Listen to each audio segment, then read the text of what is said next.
बहुत बड़ा यज्ञ हुआ, 99 यज्ञ किया। राजा बलि ने एक यज्ञ बिलड़ा में किया। कहा किया? बिलड़ा। इसलिए बिलड़ा नाम ही बलि के नाम से भी जाना जाता है। राजा बलि ने बिलड़ा में यज्ञ किया, 99 यज्ञ किए। एक शुक्ल तीर्थमा जहां गुजरात है वहां यज्ञ किया। वहां तत्वा जीवा 2 ब्राह्मण थे और उन्होंने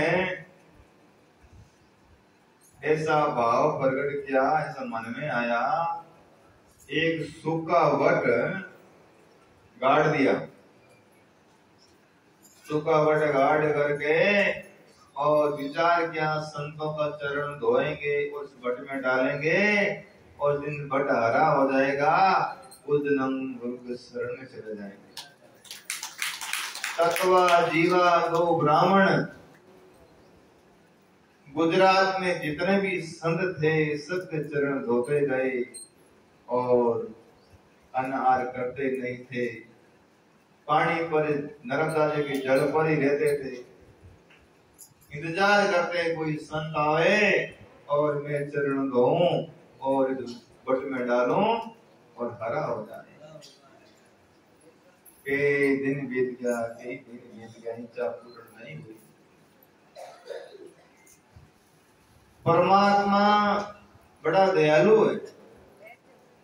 जब संतों को, भक्तों को तड़पते देख करके और भगवान स्वयं संतों को भेज देते हैं कि आप वहां जाइए। सदगुरु कबीर साहब को आदेश दिया कि आपको गुजरात जाना है और गुरु महाराज ने वचन दिया। गुरु महाराज ने कहा कि आपको गुजरात जाना है। तत्वा जीवा 2 प्यारा भक्त है और उन भक्तों को दर्शन देना है। और सदगुरु कबीर साहिब वो तो पहुंचे हुए महापुरुष थे। रामानंद जी महाराज के परम शिष्य थे। वैष्णव, परम वैष्णव थे। वैष्णव नहीं, परम वैष्णव। परम वैष्णव मतलब है परम दयालु। जो परम दयालु होता है, अति दयावान होता है, उनको परम वैष्णव कहते हैं।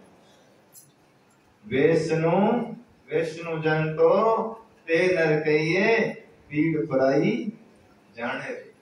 वैष्णव वह है जो पराई पीड़ को समझे, पराया दर्द को समझे, पराया दुख को समझे। परम वैष्णव सदगुरु कबीर साहिब थे। और स्वामी रामानंद जी महाराज ने कहा कि जी कबीर साहब आपको गुजरात जाना है, वहां 2 हंस आपकी प्रतीक्षा कर रहा है। सतगुरु कबीर साहब गुरु आज्ञा से विचरण करते करते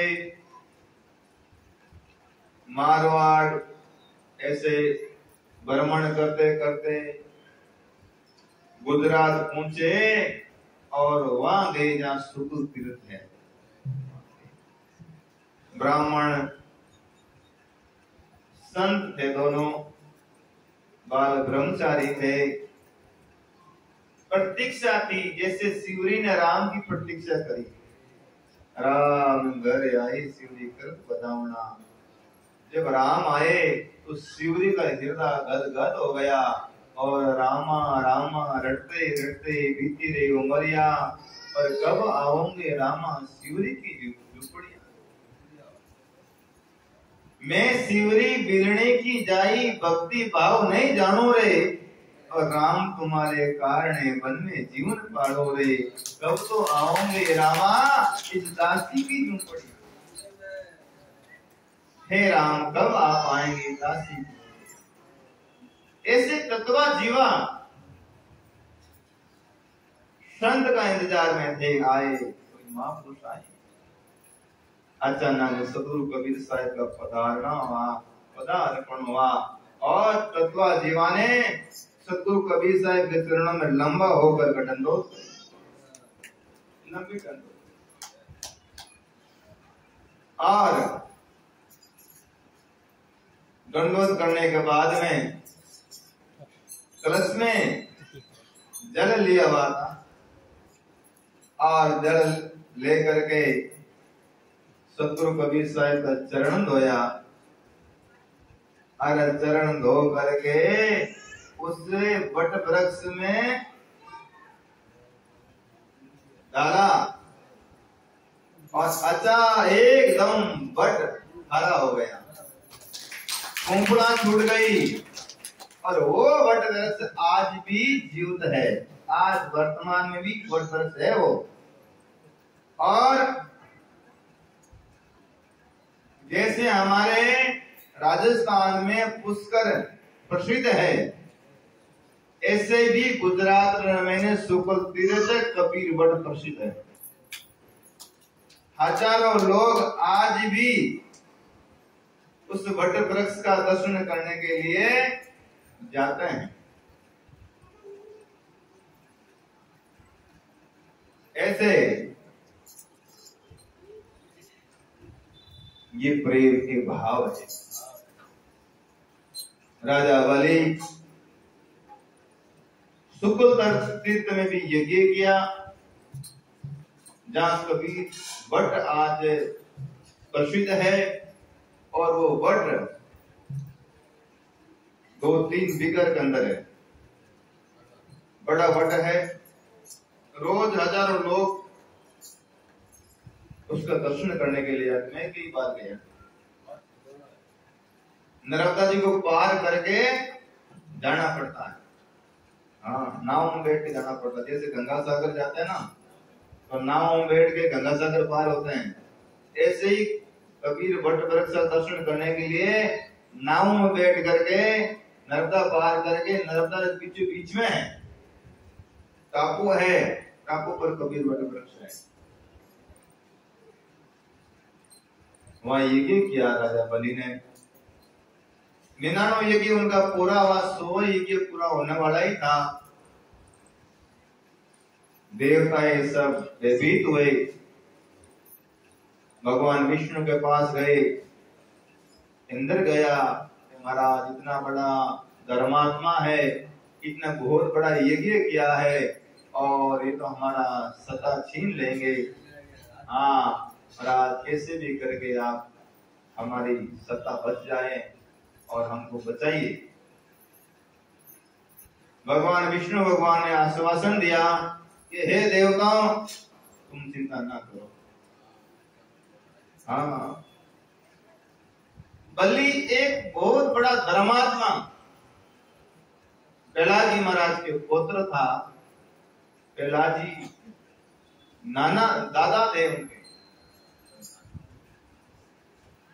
भगवान वामन के रूप में बलि के वहां जहां 100 यज्ञ चल रहा था, उसी यज्ञ में वामन भगवान एक हाथ में छतरी लिए हुए, कोपिन पहनी हुई, हाथ में कमंडल लिए हुए और एक आसन लिया हुआ, और उसी यज्ञ में आए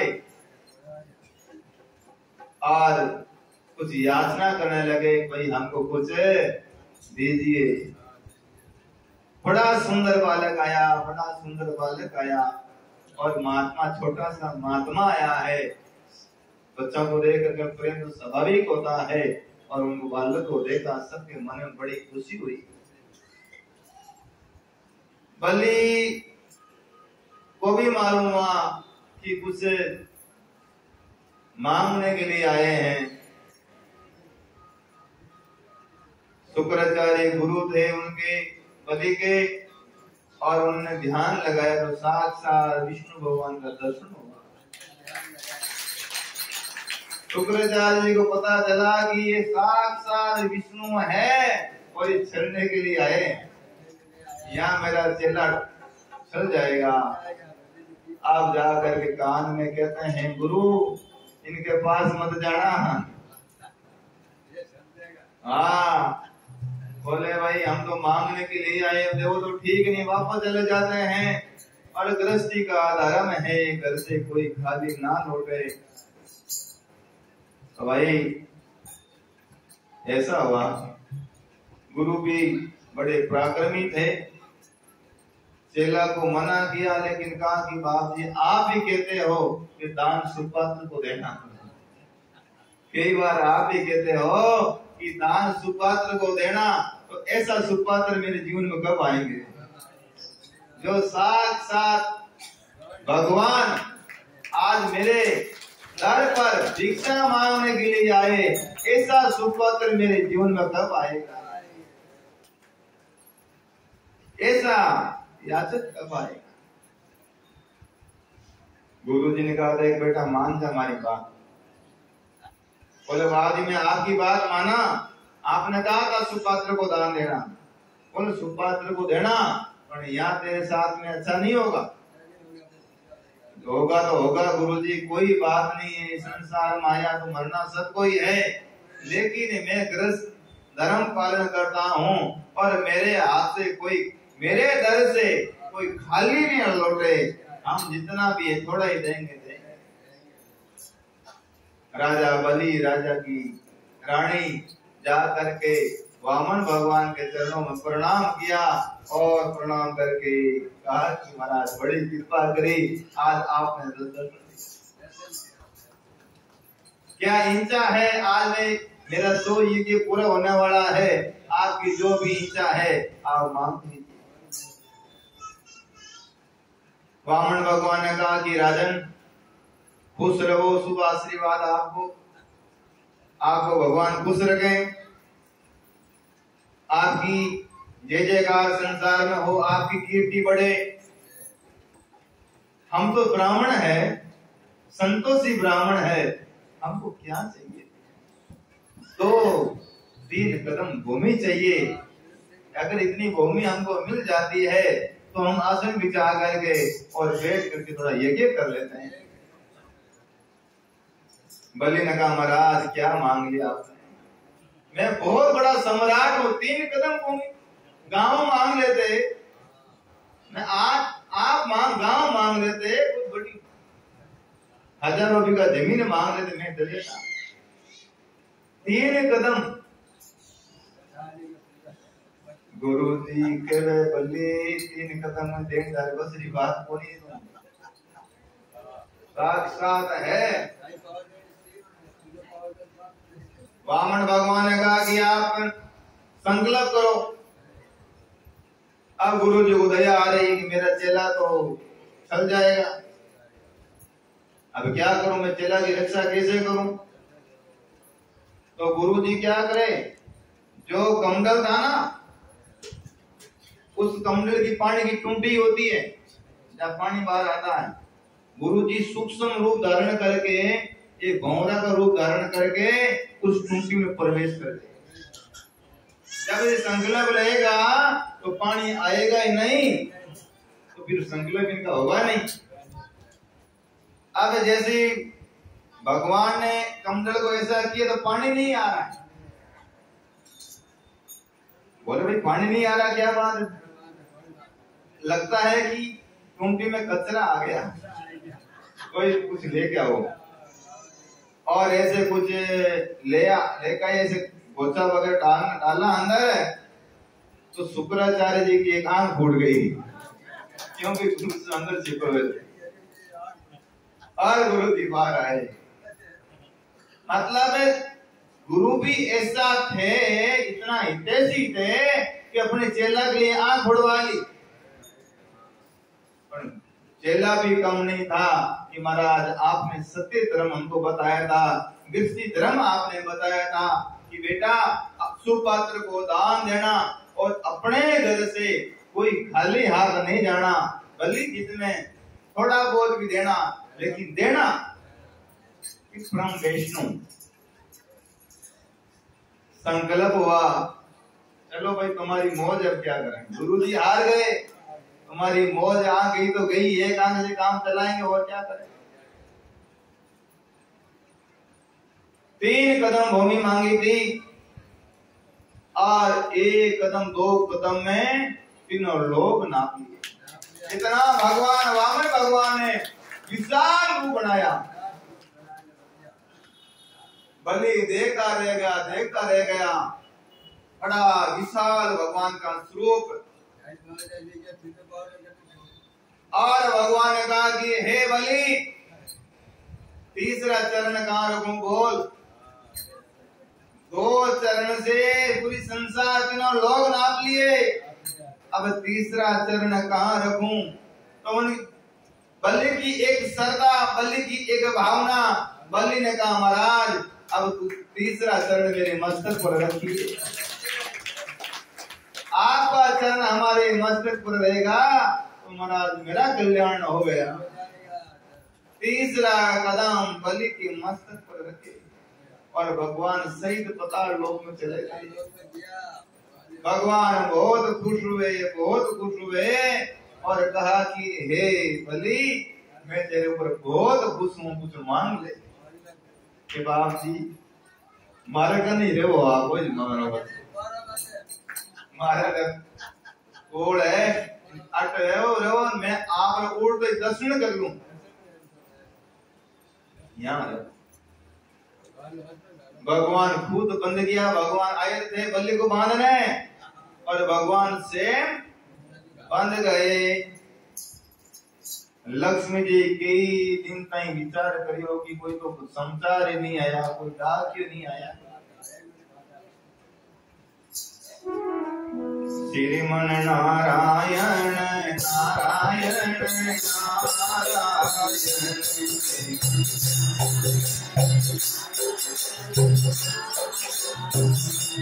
हरि नारायण नारायण नारायण हरि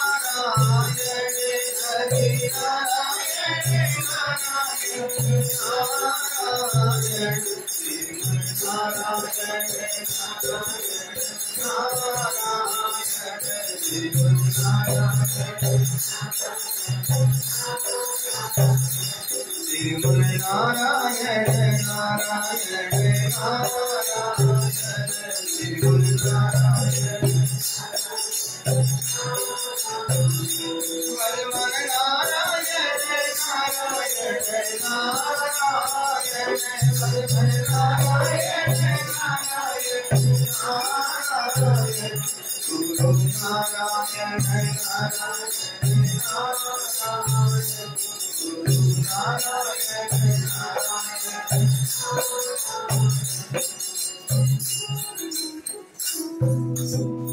ये कीर्तन प्रारंभ हुआ तो कौन आए?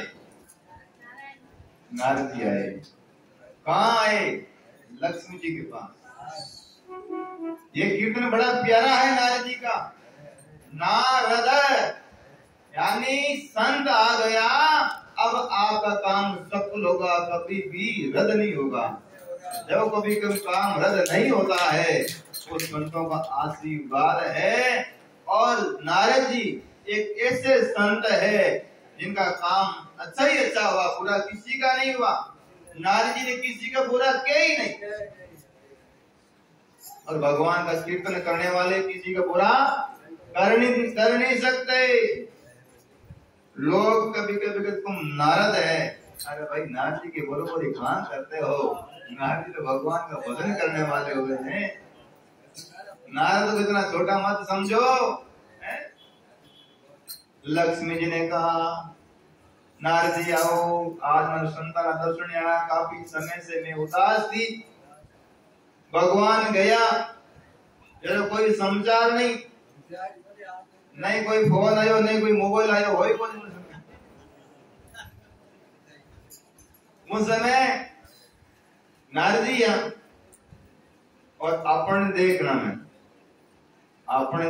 में अण देखना बूढ़िया देखना में ताकि ना बते के डाक लेटर ले 50 पैसा नहीं, 5 पैसा रो, 10 पैसा रो, 15 पैसा, 25 पैसा तक तो पोस्ट कार्ड में देख हम कहीं डाले नहीं पोस्ट कार्ड डाल 5 पैसा रो पोस्ट कार्ड, 10 पैसा, 15 पैसा, 25 पैसा तक हो गया। डाकिया लेना होता जन राजी होता है, अरे यार डाकिया इनकी समाचार जरूर आया है?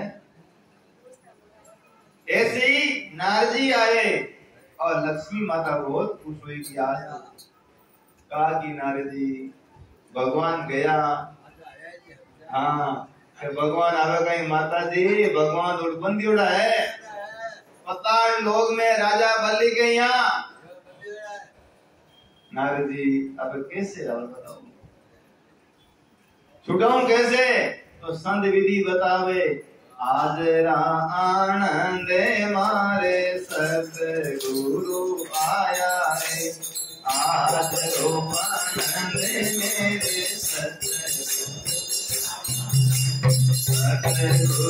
आया मेरा बंधन छुड़ाया है। सतगुरु आया मेरा आनंद मेरे सतगुरु आया है। आज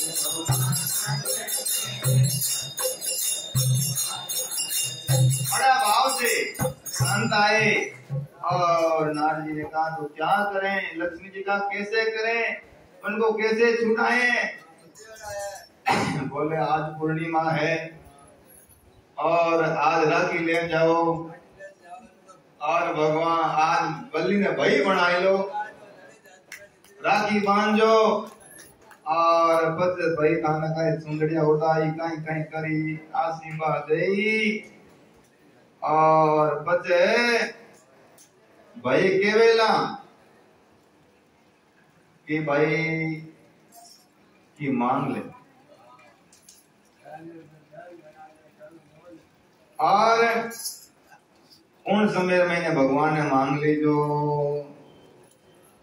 लक्ष्मी जी राखी ली हुई बेटे ली हुई बड़काई कहीं लियो बाजा ने हम ध्यान है बड़े भाव के साथ में पताल लोक में गया और आवाज करी। भगवान ने देखा कि लक्ष्मी जी आया है तो भगवान तो बोलिया है जान संसार क्रिया कोई आया है बारे। भगवान पूछो कौन होता है कि मैं बल्ली की बहन हूँ। जान भगवान क्यों सा आपकी बहन बतावे।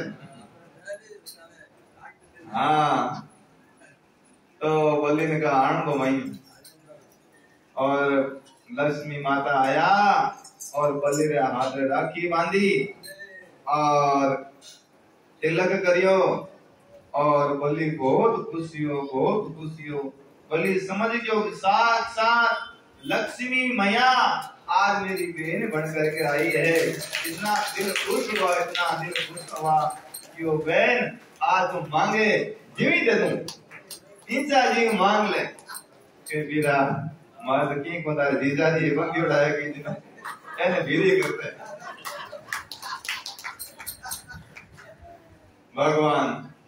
फिर वहां से बलि से लक्ष्मी मैया और भगवान ने बलि को बहुत बहुत आशीर्वाद दिया। देवता ने फुलाई वर्षा बरसाई और प्रहलाद जी महाराज का हृदय गदगद हुआ कि देखो प्रहलाद जी तो खूब राम राम करियो लेकिन उनका पोता आज भगवान को अपने वश में कर लिया। ये सजनों